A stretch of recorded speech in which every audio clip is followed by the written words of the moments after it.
Hello and welcome to Stretford Paddock. My name is Joe. This is the news for April the 7th. I don't know why I expected some sort of applause there. We're going to be looking at loads of different things today. Ten Hag has got his trio of targets, already talking to the board, already talking to the hierarchy at Manchester United, telling them who he wants. We'll also be looking at Ralf Rangnick's involvement in the Ten Hag capture, as it seems to be at the moment. Again, he's by far the favourite candidate. He's by far the bookie's favourite. All the journalists are coming out and saying he's going to be the next Manchester United manager, barring any, overwhelming breakdown in communications. I've just spoken to Patrick Berger of Sport Eins, massively reliable journalist. That podcast will be going out this afternoon, so make sure you check that out for all the full details on exactly what is going on with Erik Ten Hag. But before that, we're going to be looking at the Daily Telegraph, we're going to be looking at Sky, and we're going to be looking at some other sources as well.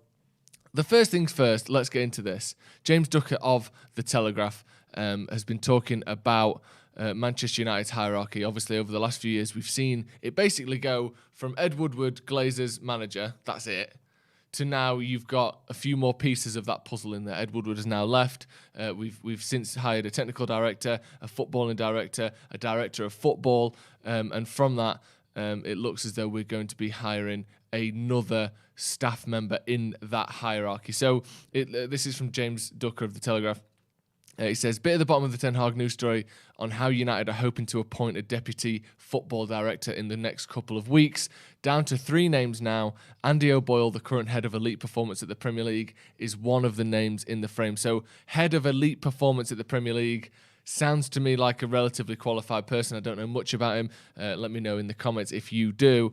But it's interesting that we look at some of the quotes that Van Gaal made a week or two ago talking about United being a business first, and we all know that that's the case. We know that's what the Glazers care about. But at least there has been some effort, and I don't know who's fronted this. I don't know where this has come from. I don't know what the fan involvement or how much of this is to appease the fans. But there does seem to have been some effort to make the hierarchy above the manager fit in line with other clubs around Europe. It's not just, manager, CEO, owner. We need some people with footballing experience to act as a buffer, to do some of the work of that CEO as well. So currently, the CEO, so it goes the Glazers, then you've got the board and the CEO, which is Richard Arnold, obviously recently coming in to replace Ed Woodward. Then below that, you've got John Murtaugh, who is the director of football. Then below that, currently we have Darren Fletcher, who's the technical director, and Ralf Rangnick acting as a consultant as well. What they're looking to bring in is someone alongside Fletcher in that sort of mould of a deputy director of football, which is obviously John Murtaugh's deputy, doing some of the role for him, delegating some of that work to him, allowing him to basically run things and overwatch things and not just have to do the day-to-day details of things. He can actually set up Manchester United going forward. Again, Andy O'Boyle, who's the current head of elite performance at the Premier League, is one of the names in the frame for that role.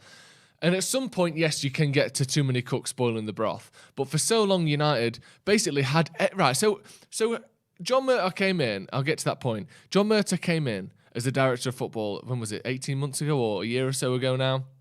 And basically was helping out Ed Woodward, right? Then Darren Fletcher came in at the same time. And he's doing more of the technical stuff. Right? Then John Murtaugh decided this job is too much for one person to do, even though it's already been separated to me and Darren Fletcher. I need a deputy. Now, and then you've got Ralf Rangnick coming in as a consultant alongside that. So you've got Rangnick, you've got Murtaugh, you've got Fletcher, and you've got this new guy, whether that's Andy O'Boyle or whoever. 4 people doing the job that only Ed Woodward was doing before. Like, I'm not saying that, it could have been an abuse of power. It could have been the fact that he didn't want to delegate. But how on earth was Ed Woodward ever in a position where he thought, I can do all these jobs? I can do all of this. You've also got Richard Arnold there. There's 5 people doing one person's job from before. Now, to me, that means that hopefully each of those sections of that job will be done better by people with more experience in doing it. It's a good thing. But whether it was the Glazers not allowing Woodward to have any more support, whether it was Woodward not wanting to relinquish control of all the power he had doing all of these jobs at Manchester United, whatever it was, the team and the structure that Van Gaal saw was radically different to the one that Ten Hag will hopefully see. And to me, that's a good thing. But again, whether it was Woodward's choice or not, he was doing what is turning out to be 5 people's jobs all at once. So no wonder it was shit. Whether, again, that was his choice or not, no wonder it didn't work. No wonder there was failure after failure after failure. He was doing 4 or 5, or who knows, in next year we might get someone else in, 5 or 6 people's jobs. So it's a catastrophic, problem that United have faced over the last decade. Let Woodward do all that. That'll be fine. Someone that's got no footballing experience whatsoever, let him do all of these jobs. To me, this is a good thing. And obviously, at some point, you don't want 10, 11, 12 people all trying to make decisions for the manager, for the club. But at some point, you need a hierarchy of people that, between them, make right decisions more often than they make wrong decisions. And that's what we haven't seen over the last decade. Jamie Gillespie says, could be that he's just a bell end. It could. And that's what I'm saying. I don't know whose idea that was. It could well be, people, when they're given power, don't like to give it away. And, I think that's human nature. But at the same time, this is a business and this is a football club. They see it as a business. It's a football club. And you need to have people in there that can do their job and can do it to the best of their ability. And Ed Woodward, for whatever reason, doing 5 people's jobs is absolutely ludicrous. Anyway, all we can do is be optimistic, according to Arush, and I completely agree with that. I'm taking this as a good thing. I think it's a strong move if John Murtaugh has come and said, you know what, this job is not too big for me. I can do the job. There is too much to do. We need more people doing this. This is the biggest football club in the world with the most media attention, the most eyes, the most viewers, the most fans. We need a big team of good people to work this club. I think that's a good thing. And if he can admit that, we need a couple more people with, scrubbing the floors occasionally, then to me, that is good. Obviously, let's not muddy the water too much and let's not dilute this. But for me, that's a good sign that we're going to have people who are good at their job. And someone that's been working as, head of elite performance for the Premier League, presumably, is quite good at their job. So we'll keep an eye on that. Any appointments that are officially made, we will, of course, announce on here. But I think, for me, that's a good thing. Let's move on then, and let's talk a little bit about Erik ten Hag's transfer wish list. Now, this is interesting. And this is according to the Daily Telegraph. So this is reliable stuff. This isn't, caught offside, or no offense to them, but this isn't some journalist you've never heard of or someone that's reputably bad. This is the Daily Telegraph, who generally don't mess about when it comes to transfer rumours. So they're saying that Manchester United will make substantial funds available to Erik ten Hag this summer, even if the club miss out on the Champions League. Well, that's how it tends to work at United, isn't it? We shit ourselves when we don't get the Champions League, give the manager a load of money, finish in the top 4, barely spend anything, finish outside the Champions League, give him a load of money. We all know the routine by now. But they are saying Harry Kane, Tottenham and England striker, in case you didn't know, and his international teammate Declan Rice, the West Ham defensive midfielder, are among the most ambitious and costly targets on United's radar. And there is an acceptance that the club would find it difficult to do either of those deals, but that they are the targets for Manchester United. John McGinn, the Aston Villa and Scotland midfielder, is another player of interest for Manchester United. So you've got Rice and Kane, McGinn. And McGinn's a good player, but he's not Declan Rice, is he? And he's not Harry Kane. The interesting point for this for me is these are targets for Manchester United. These aren't targets for Erik ten Hag. And I'm not saying he wouldn't agree with them or he wouldn't like them, but these seem to be the sort of players that we've been linked with for 12, 18 months, 2 years. These aren't players that Erik ten Hag's come in and gone, hey, have you heard about this guy? These are people that ten Hag is being shown. What about this one? And this one? And this one. Like, we're showing him the pictures of our targets there, which 10 years ago, if you'd have said that to me, I would have said it's the manager's decision, the manager's choice to build his own team. Believe in the manager, let him get the players he wants, and that way you'll have a coherent team that fits the vision of the manager and of the club. As football has evolved, we've seen that it's more a case these days, and increasingly successfully, where a club that has a sound structural, a sound tactical and sort of philosophical vision goes to the manager and says, here's the 10 players that we think will fit what the club is. You pick your favourite 3. And to me, again, as things go along, that seems to be a more suitable way to do things, especially now the era of, someone managing at the club for 26 years. That era has gone by to a large extent. The players, generally speaking, outlast the manager. When a player signs a 5-year with an optional 6-year deal, generally speaking, the manager that was there when they signed it won't be there at the end of it. So you have to buy players as a club rather than letting the manager do what he wants. We've seen that problem with Manchester United. David Moyes bought Fellaini, then Van Gaal buys, Blind and Depay and Schweinsteiger and Di Maria and all these players. Then Mourinho comes in and wants to bring the Giants with him. He wanted Maguire, he got Pogba, he got Zlatan, he got, his mould of players. And then Solskjaer comes in and goes, hang on a sec, I've got 3 different types of managers' visions all playing on that pitch for me. What United need is a coherent vision that sort of goes along unfettered by whether a manager is good or not for any particular season. We have a squad that works for the style of play we will adhere to regardless of manager. So for me, I don't necessarily mind that these days the way, I would have just gone, let the manager sort it. Now, I quite like that the club has its targets and they're presented to the manager and he can pick his favourites from that. Recruitment needs to be on point this summer, according to Matt Edge. Get your thoughts in the comments. Ben Sorville says, if we ever get a left-footed winger, I'll celebrate, I swear. Yeah, well, we had one of them, didn't we? We know how that worked out recently. Santa Notch said, that's why clubs have football directors with power. Exactly. You need, not a Woodward. Yeah, you need someone that knows what they're doing, and maybe 2 or 3 people that know what they're doing as well. Daniela Araya says McGinn would be good because he'd have less pressure on him than Rice. Yeah, we've all seen how the price tag has affected Harry Maguire, and not just affected him, but affected how he's spoken about. Harry Maguire is spoken about as though he should be the best centre-back in the world because he's the most expensive centre-back in the world, when really he's a good centre-back with too much pressure on him and he's struggling under that pressure. So you get Declan Rice in for 120 million quid. Now he's got to be the best, the best player in the Premier League. And we've seen with Jack Grealish, that isn't always the case. Danny Inns there says, like the video. I've only got 67 likes. There's nearly 1,000 people watching. Let's get to 500 likes, please. Right. Let's move on then and talk a little bit about Ralf Rangnick. What this is a video about the structure at Manchester United. This is a video about who's doing what. And I like this sort of stuff. This is the sort of nitty-gritty of, employment at Manchester United. Give me the 401ks. Give me the P45s.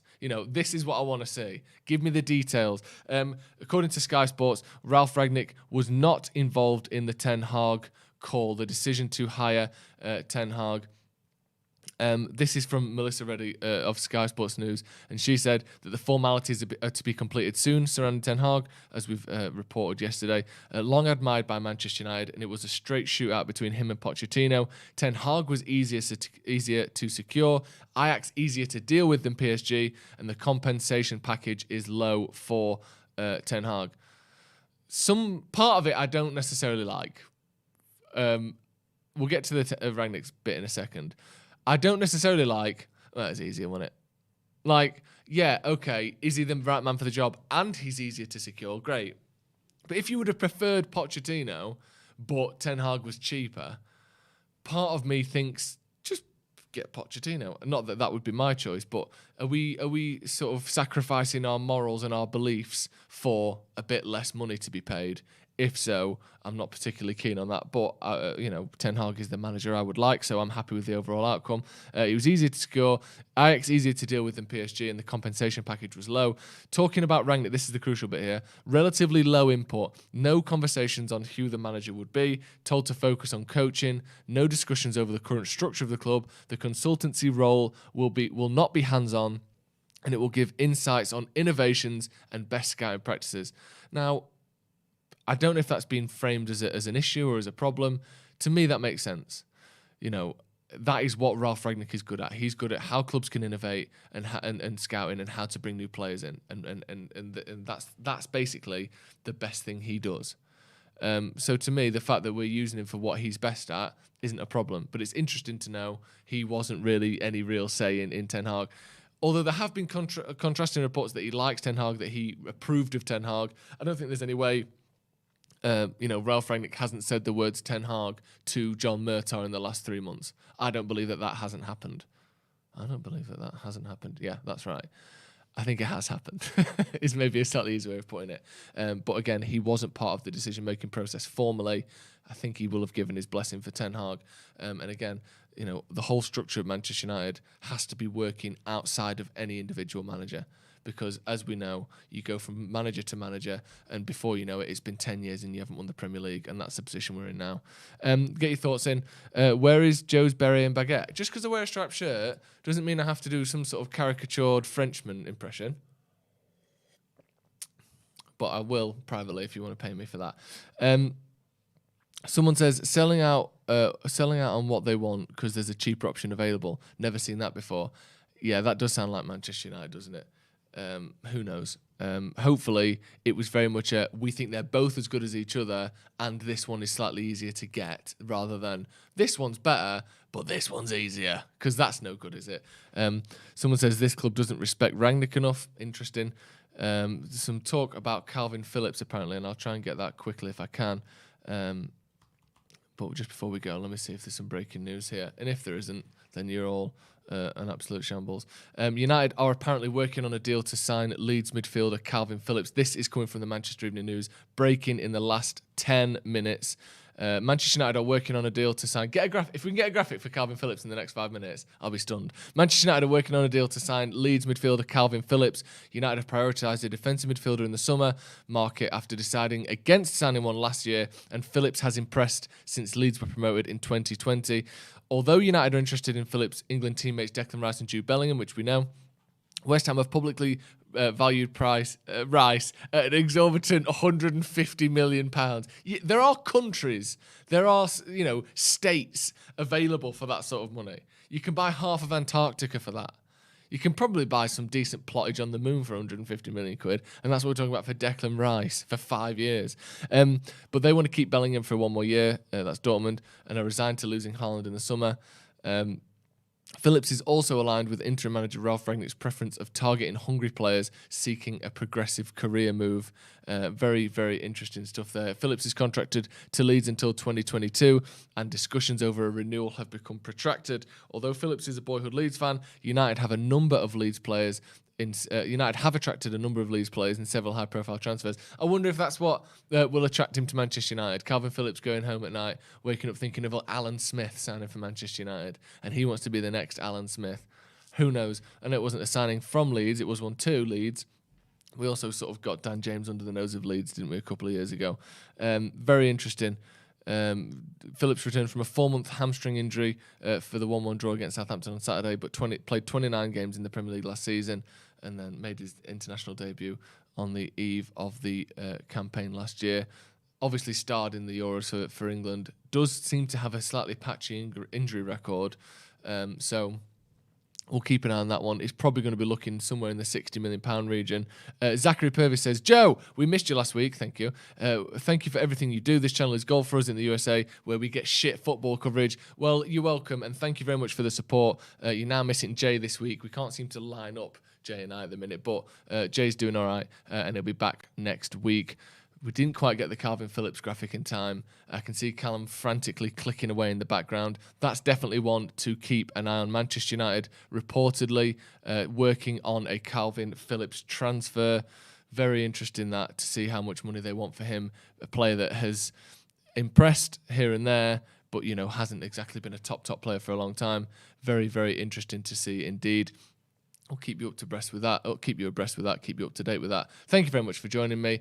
This afternoon, as I mentioned before, we have got a Tier 1 podcast with Sport Eye's chief reporter, Patrick Berger, hugely reliable journalist for anyone who knows him. And if you don't know him, make sure you check out the podcast, because he is excellent, really knows his stuff. Spoke to Erik Ten Hag just a few days ago, and we've got all the lowdown and the inside details on the Ten Hag to Manchester United rumours. Hit like if you haven't already. Hit subscribe if you haven't already. We'll see you in a bit.